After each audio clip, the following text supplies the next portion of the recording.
आणि हा शेवटचा प्रश्न आहे. This is a copy paste thing जे मी सगळ्यांना विचारतो. कलाकार म्हटलं तर आपण कोणाला तरी इन्स्पायर करतो, कोणाकडून इन्स्पायर होत असतो.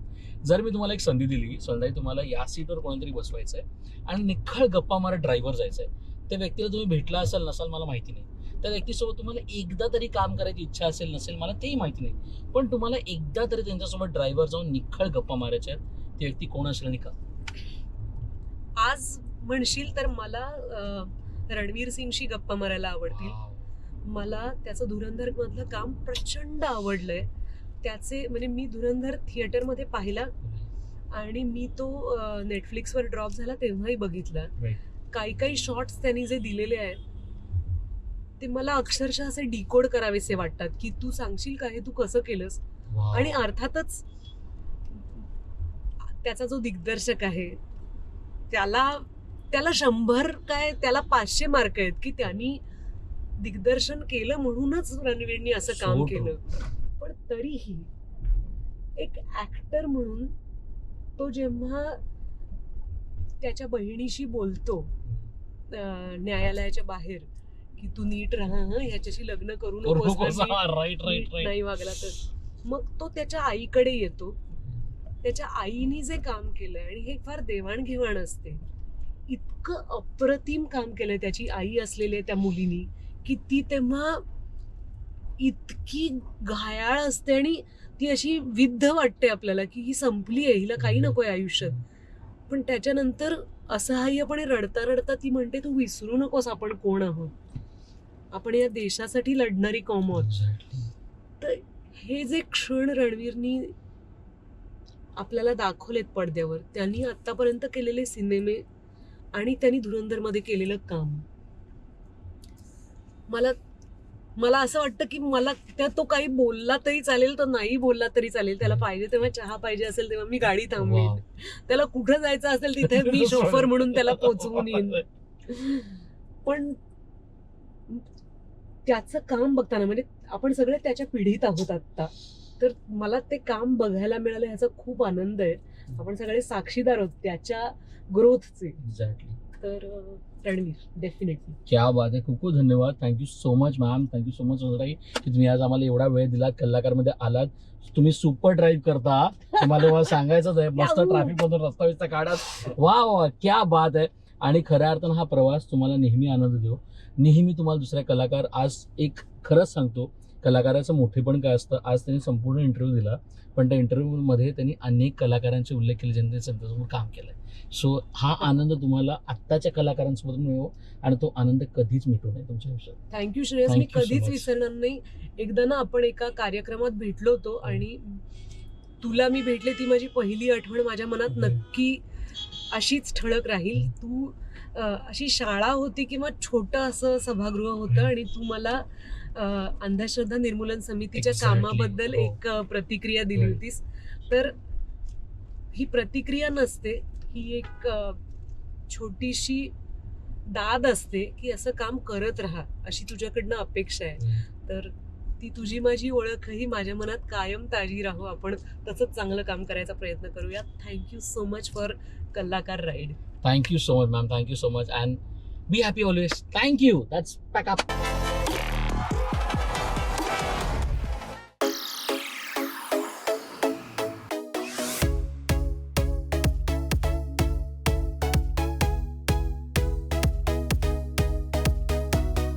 So ladies and gentleman, boys and girls, सगळ्यांचं खूप खूप स्वागत आहे पुढारी न्यूज आणि कलाकार या शो मध्ये.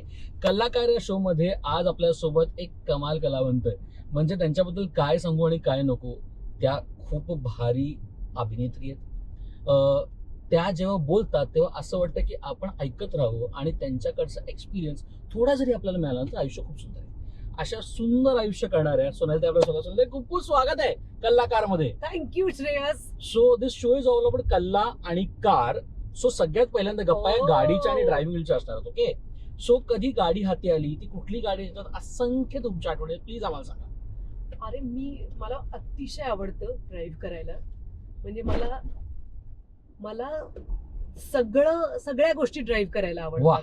सायकल, त्याच्यानंतर 2 व्हीलर्स, कार्स, रिक्षा, सगळं मी चालवून बघितलेलं आहे. मी ट्रक पण चालवलेला आहे. तर पुण्याची असल्यामुळे ऑब्व्हियसली सायकल प्रेमी आहे मी. आणि माझ्या भावानी जेव्हा 4 व्हीलर घेतली, मला 2 मोठे भाऊ आहेत, राईट संदीप आणि संदेश. हा. तर संदीपनी जेव्हा मारुती 800 घेतली राईट तेव्हा मग दादाच्या गाडीवर हात साफ करून घ्यायलाच तो तर पाहिजे. अधिकार आहे. खूप त्रास दिलाय मी दादाला. मी दादाच्या गाडीवरच शिकले. आणि पुण्यात एक काळे मोटर ड्रायव्हिंग स्कूल म्हणून होतं. तर त्यांच्याकडे मी लायसन्स काढलं आणि शिकले, मी प्रॉपर शिकले. आणि मी RSP ची लीडर आहे रे, त्यामुळे मी Exactly. रोड सेफ्टी पेट्रोलची लीडर असल्यामुळे मला बऱ्यापैकी नियम आणि त्याबद्दल रुची आहे. ट्रॅफिक रूल्स सांभाळूनच आपण ड्रायव्हिंग So केलं true. पाहिजे वगैरे. पण ना आपण नेहमी असं म्हणतो, गाडी जेव्हा आपण घेतो ना तेव्हा एक बकेट लिस्ट आपल्या आयुष्याची टिक होते. सो कधी बकेट लिस्ट टिक झाली हो जेव्हा तुम्ही स्वतःची गाडी स्वतःच्या पैशानी जेव्हा घेतलीत, आनंद असेल घरात तुमच्यासाठी स्वतःसाठी, काय सांगायला होतं? तुला हसू येईल आता मी जे Right. सांगेन. मी ना, तुला माहितीये ललिता ताम्हाणे? हो. तर ललितानी माझा एक इंटरव्ह्यू घेतला होता Right. बांद्र्याच्या लकी हॉटेलमध्ये. ओके. तर मी त्या इंटरव्ह्यू साठी मी रिक्षाने पोचले राईट आणि मला एवढा घाम आला आणि माझे केस भिस्स, म्हणजे असे मी एक वेडी बाई दिसत होते. म्हणजे आपले जे मीम्स येतात ना हा हा की ऑफिसला जाताना आणि ये नंतर मग नंतर वाले. मी तशी दिसले रे. Right. आणि माझ्याकडे काही असं तेव्हा मेकअप किट वगैरे नव्हतं, काहीतरी एक कॉम्पॅक्ट बिम्पॅक्ट असेल. Right. मग कसं आवरू ते सगळे केस. आणि त्या दिवशी माझ्या असं लक्षात आलं, थोडेफार पैसे जमलेत, Right. हरकत नाहीये आपण एक गाडी घ्यायला. हम्म. मग मी घरी आई बाबांशी बोलले आणि Right. मी असं म्हणलं माझे जमलेत पैसे. हम्म. मी तोपर्यंत एक कायनेटिक होंडा घेतली होती एक्झॅक्टली. माझ्या पैशानी. बरोबर. मग मुंबईत मी शिफ्टही झाले होते. तर आई बाबा म्हणले बघ सांभाळून चालव वगैरे. असं करता करता माझी पहिली MH-12 पुण्याच्या चौगुले मधून मी मारुती 800 घेतली वाव. आणि खूप चालवली. म्हणजे मला खूप आनंद झाला. आणि मी इतकी म्हणजे भीती अशी वाटत होती की ही गाडी न्यायची कशी मुंबईला. हा हा. तर माझी पौर्णिमा गानू नावाची मैत्रीण पुण्याची, तिचे बाबा असे, त्यांना फार कौतुक होतं आम्हा सगळ्यांचंच, आई बाबांना पौर्णिमाच्या. तर ते म्हणले एक काम करूया, माझा ड्रायव्हर आहे, हम्म. त्याला मी तुला मुंबई पर्यंत सोडायला सांगतो, एक्झॅक्टली. त्याच्यानंतर तू चालव. Very true. तर मला खूप स्पेशल वाटलं होतं की काकांचे ड्रायव्हर आले, सोडायला पुणे मुंबई परत गाडीला सोडायला आले, पॅसेंजरला नाही. Very true. आणि तशी तुम्ही गाडी शिकलात? मी गाडी शिकले आणि पहिलं माझं शूटिंग होतं आपल्या RK स्टुडिओमध्ये. हा हा. आणि काय माझी परीक्षा देवानी घेतली. RK स्टुडिओमध्ये मी पोहोचले खूप वेळेत. म्हणजे मला असं वाटलं आपण पहिल्यांदा गाडी चालवतोय, ड्राईव्ह करून जाणार वगैरे, म्हणून मी खूप लवकर निघाले होते आणि मी वेळेच्या आधी अर्धा तास वगैरे पोहोचले. आणि माझी ऍड फिल्म असणार होती शूट तिथे, राईट. माझ्या आयुष्यातली पहिली ऍड फिल्म Right. डालडाची. त्याच्यात मी एक लॉयर होते आणि मला एका दिवसाचे 65,000 रुपये मिळणार होते. म्हणजे मला असं झालं 65,000 एवढे पैसे मिळणार आहेत एका ऍडचे. आणि त्याच्यावर त्यांचा जो कोण माणूस माझ्याशी पैशाचं बोलत होता तो सॉरी वगैरे म्हणाला मला, सॉरी प्लीज, म्हणजे हे बजेट कमी आहे. तर मला इतक्या उकळ्या फुटत होत्या आतनं की ते समीर चौगुले जेव्हा सुमारिया चौगुल्यात करतो एक्झॅक्टली, तेव्हा त्याला जेव्हा बिदागी मिळते आणि त्याला आनंद होतो, तसं Right. मला झालं होतं. हे खूप आहेत. पण तिथे मी पार्किंग साठी एवढा वेळ घेतला, मी अर्धा तास, थोडी तशी, काही अंदाजच नाही. राईट. पार्किंग साठी स्ट्रगल करत बसले होते. जेव्हा खऱ्या अर्थानं एक हाफ तिकीट म्हणून खूप सुंदर शो तुम्ही आणलात आणि तो इतका सुंदर आहे की ती मुलं जशी ती आहेत तशीच ती त्याच्या वागतायत. दॅट इज शून्य gimmick which has been made in the show, जे आपल्याला खूप लहान मुलांच्या एपिसोड मध्ये पाहायला मिळतात. की एक मुलगा त्याच्या मला पाहायला मिळाला जो इतका तो सायंटिफिकली वेडा आहे, पण ही इज प्राऊड ऑफ रस्त्यावर काय चाललंय, रस्त्यावर काय झालं पाहिजे हेही त्याची मतं आहेत आणि तो प्राऊडली ती मतं बोलतोय. किती भारी वाटते की असा एक शो तुमच्या आयुष्यात आहे. आणि त्यांच्याकडून लर्निंग आहे का, मला प्लीज सांगा.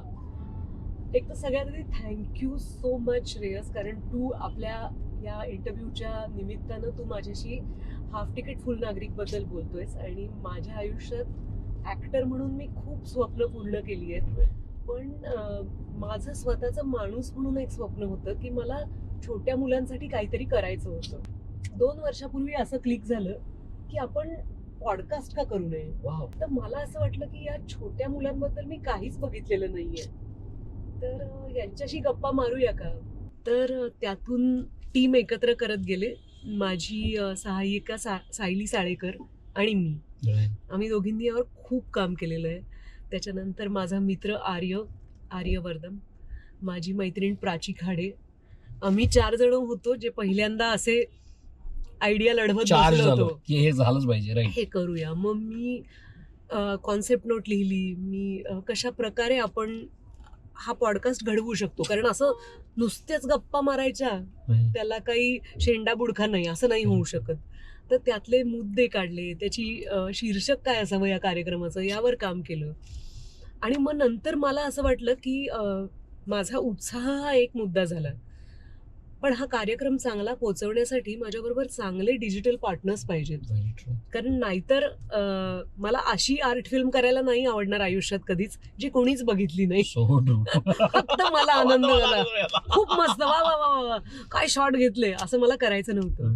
तर अश्विनी तेरणीकर जी आहे लीड मीडियाची हेड, तिला मी अप्रोच केलं आणि ती आणि विनोद सातव आरपार हे चॅनल चालवतात आणि त्यांचे ऑलरेडी अनेक पॉडकास्ट आहेत. तर मी अश्विनीला ही संकल्पना सांगितली आणि तिला म्हणलं की प्लीज मला मदत हवी आहे तुझी, मला गायडन्स पाहिजे. आणि अश्विनीने खूप आनंदाने मला संपूर्ण मदत केली. तिची पूर्ण टीम ऑन बोर्ड आहे आणि आम्ही आरपार आणि सोनाली कुलकर्णी टीम असं मिळून हाफ तिकीट फुल नागरिकचे एपिसोड्स करत असतो. आम्ही गेस्ट शोधतो, एडिट करतो, काळजी घेतो मुलांची, कारण सगळ्यात जास्त आम्ही एकमेकांच्या पेक्षा मुलांची काळजी, राईट. गेस्ट आमचे ते महत्वाचे, त्यांची काळजी घेतो. पण ना मॅम, मला खऱ्या अर्थानं सोनताई तुम्हाला हे विचारायचं होतं आणि आताच तो प्रश्न विचारून टाकतो मी. आज तुम्ही आत्ताच म्हटलात की आपण कुठलं घर चेंज करतो तर मुलांना आपण त्याबद्दल बोललो पाहिजे, मुलांशी संवाद साधला पाहिजे. मला तुमच्या आणि तुमच्या मुलीचं ना तर तसं वाटतं. म्हणजे जे एक साधं गुढीपाडवा आहे, मी तुमचा एक पोस्ट बघितली, पुरणपोळी ठेवली आहे, तुम्ही फोटो अपलोड केला, दॅट्स इट. हा आनंद आहे. किंवा आपण नेहमी म्हणतो की शिक्षणाची किंवा सरस्वती देवी याबद्दल तुम्ही एकदा एक पोस्ट टाकलेली, किंवा सावित्रींच्या लेखी. आता तुम्ही तिला काही बसून शिकवलं आहे किंवा नाही मला नाही माहिती, पण तुम्ही या छोट्या छोट्या आनंदातून तिला कुठे ना कुठे काहीतरी वेगळं सांगू पाहताय, हे मला वाटतंय. हे सांगणं किती महत्वाचं त्या लोकांना की जे तुम्हाला तुमच्या आईवडिलांकडून मिळालंय आणि तुम्ही तिच्यापर्यंत पोहोचवताय, आहे तरी काय? हे खरं आहे, कारण काय, माझ्या आई बाबांनी मला बसवून काही संस्कार केलेत असं मला तरी आठवत नाही. Very true. म्हणजे कितीही पढवलं ना तर ते संस्कार होत नाहीत. पढवून फार तर पाठांतर होतं, आपल्याला श्लोक लक्षात राहतात किंवा तारखा लक्षात राहतात कदाचित. पण माझ्या बाबांच्या काही खूप चांगल्या सवयी आहेत ज्या आजही माझ्या मध्ये मुरलेल्या आहेत. घरी आल्यावर हातपाय धुवा. पूर्वी कुठे रे एवढे भारी शूज वगैरे असायचे, आपण कुठेतरी खेळत बसायचो. तू तर खूप लहान आहेस माझ्यापेक्षा, पण आम्ही उधळलेले असायचो अनवाणी वगैरे कुठेतरी. ती धूळ घरात आणू नका. हातपाय धुवून मग घरात शिरा. किंवा पानात काही टाकायचं नाही का, तर ते कमवायला शेतकऱ्याला किती कष्ट पडतात. आणि किंवा आई माझी रोज संध्याकाळी देवापाशी दिवा लावायची. या गोष्टी पाहताना मोठं झाल्यावर, म्हणजे मी खूप फिरली आयुष्यात, खूप प्रवास केलाय, तेव्हा माझ्या असं लक्षात आलं की तिन्ही सांजेला मला असं वाटतं कुठेतरी दिवा लावायला पाहिजे. आणि आता काय मी सगळीकडे दिवे आणि तेल आणि ज्योत वगैरे घेऊन जात नाही, पण ती जी आठवण असते ना, ती सुद्धा मनात एक अश्युरन्स निर्माण करते की चांगलं आहे आयुष्य, आपण चांगली माणसं शोधायची असतात आणि आपण चांगलं माणूस व्हायचं असतं. तर अशाच काही काही गोष्टी लक्षात राहिलेल्या आहेत. त्याचबरोबरीने चांगले शेजारी, आपल्या मित्रांचे आई बाबा, ही खूप चांगली माणसं आयुष्यात आलेली आहेत आणि मला असं वाटतं त्यांनी नकळत अनेक संस्कार केलेत माझ्यावर. आणि मला असं वाटतं की त्यांनी जे दिलंय ना त्याला संस्कार म्हणूया किंवा आठवणी म्हणूया, पण त्याचं मी देणं लागते. आणि ते कावेरीपर्यंत ट्रान्सलेट झालंच पाहिजे. तिला मी कितीही आग्रह केला, म्हणजे माझी अशी स्वप्न नाही आहेत की तिने तिच्या शाळेत मराठीत पहिलं यावं, पण तिचं मराठी चांगलं असावं, तिला शिकताना आनंद व्हावा, तिने तिच्या शिक्षकांचा आदर करावा. आणि कुठेतरी असं वाटतंच की गुड गर्ल गुड बॉईज आपण निर्माण करावेत, पण त्या मोहात न पडता त्यांनी खरंच चांगला नागरिक व्हावं, हे आपल्या नकळत घडत असतं. तिच्या बाबतीत मी असं करते प्रयत्न की आम्ही दोघे खूप प्रवास करतो एकत्र. राईट. ती माझ्याबरोबर नाटकाच्या प्रयोगाला येते, पण अनुभव विश्व समृद्ध होत असतं कारण Right. ती प्रवास खूप करते माझ्याबरोबर. तुमचे सिनेमा पण कमाल आले. आता वेबसिरीज मानवत मधले जे काही गोष्ट केली आहे तुम्ही किती भारी आहे. सगळे इतके मस्त दिसले. बरं तो पण दिग्दर्शक कमाल आहे. आशुतोष सर आहे तिकडे, मकरंद दादा आहेत. Everyone was so happy.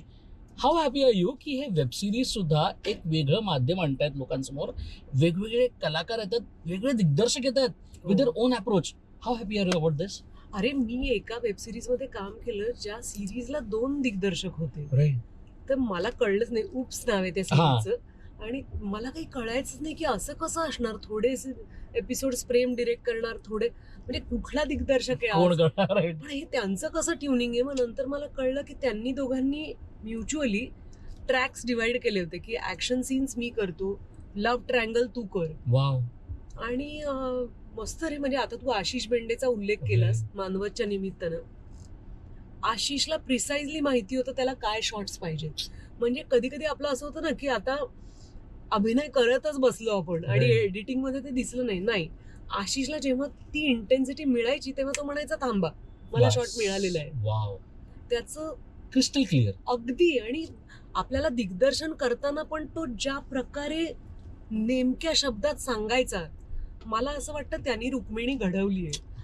म्हणजे माझ्या कॅरेक्टरचं नाव रुक्मिणी होतं. Exactly. एक तर मला माझं कास्टिंगच मजेदार वाटलं.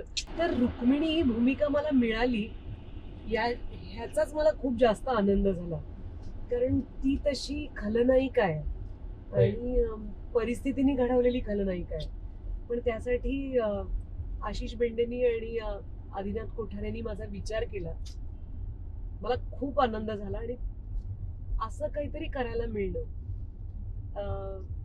जे आपल्याला येईल का नाही हेच आपल्याला माहित नाहीये. तर ते करताना खूप मजा आली. म्हणजे मला हल्ली इतकी मजा येते.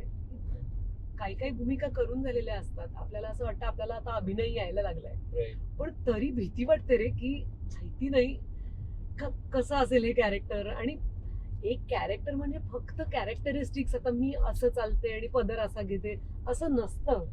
खूप आतनं काहीतरी ते यावं लागतं तर वेगळेपणा त्यात आपण आणू शकतो. तर अवघड असतं पण कदाचित त्या चॅलेंजचीच मजा वाटायला लागते थोड्या वेळानंतर. की जसं आपण बंजी जम्पिंग करतो तेव्हा जे धडधड धडधड धडधड हृदयात होत असतं तसं प्रत्येक कामाच्या पहिले 2-3 दिवस होत असतं. जर मी तुम्हाला प्रश्न विचारला तो कुठला क्षण होता तुमच्या करिअरच्या या संपूर्ण काळात जेव्हा सोनाली कुलकर्णी यांना वाटलं की this is my place and I am here to stay for long? ते नाटक असेल, ते सिनेमातला रोल असेल, ते कदाचित तुमची मेहनत असेल, सगळ्याचे एक कॅरेक्टर असेल. कारण विजयबाई एकदा म्हटलेल्या की it is just a breakthrough movement for an actor, की ज्या ऍक्टरला वाटतं की मी इकडे आलोय आणि नाटक मला कळायला लागलं. तुमच्यासाठी तो मुवमेंट कुठला होता आणि का? तुला मजा वाटेल ऐकताना. मी बऱ्यापैकी काम करायला लागले होते. म्हणजे कॉलेजमध्ये असल्यापासूनच मी काम करत होते, नाटकात, सिनेमात, ऍड्स करत होते. आणि मग पॅरलल सिनेमे केले मी. त्या काळी आम्ही पॅरलल सिनेमा म्हणायचो आर्ट सिनेमाला. ते केले. त्याच्यानंतर कमर्शियल सिनेमा केला, इंटरनॅशनल सिनेमे केले, काही पुरस्कार मिळाले. मग मी तुला सांगितलं तसं माझी टू व्हीलर घेतली, गाडी घेतली. राईट. आणि मला हवी तेवढी मी माझ्या मित्रांच्या नाटकांना मदत करू शकायचे आणि माझ्या नाटकात पण मी पैसे टाकायचे. पण तेव्हा एवढी बुद्धी नव्हती की आपणही पार्ट प्रोड्युसर व्हावं वगैरे. हे सगळं चालू असताना मिशन काश्मीर नावाच्या सिनेमाचा राष्ट्रपतींसाठी शो होता दिल्लीमध्ये. आणि आम्हाला असं सांगितलं होतं की आपण सगळ्यांनी जायचंय. राष्ट्रपती स्वतःच्या परिवार आणि मित्रांबरोबर आपला सिनेमा बघणार आहेत. खूप भारी वाटलं. मग जरा तेव्हा डिझायनर मैत्रिणींना विचारून वगैरे कपडे कुठले घातले पाहिजेत असं. तर तेव्हा आउटफिट्स म्हणायचे नाहीत, कपडेच म्हणत होतो. तर सगळं चूज केलं. आम्ही गेलो दिल्लीला. आमच्या सिनेमाचा शो झाला आणि तिथे आम्हाला हाय टी असणार होता. आम्ही सगळे बाहेर आलो आणि विधू विनोद चोप्रा ओळख करून देत होते राष्ट्रपतींची की हा संजय दत्त, नरगिसजी आणि सुनील दत्त यांचा मुलगा, हा ऋतिक, हार्टथ्रॉब भारताचा, राकेश रोशन.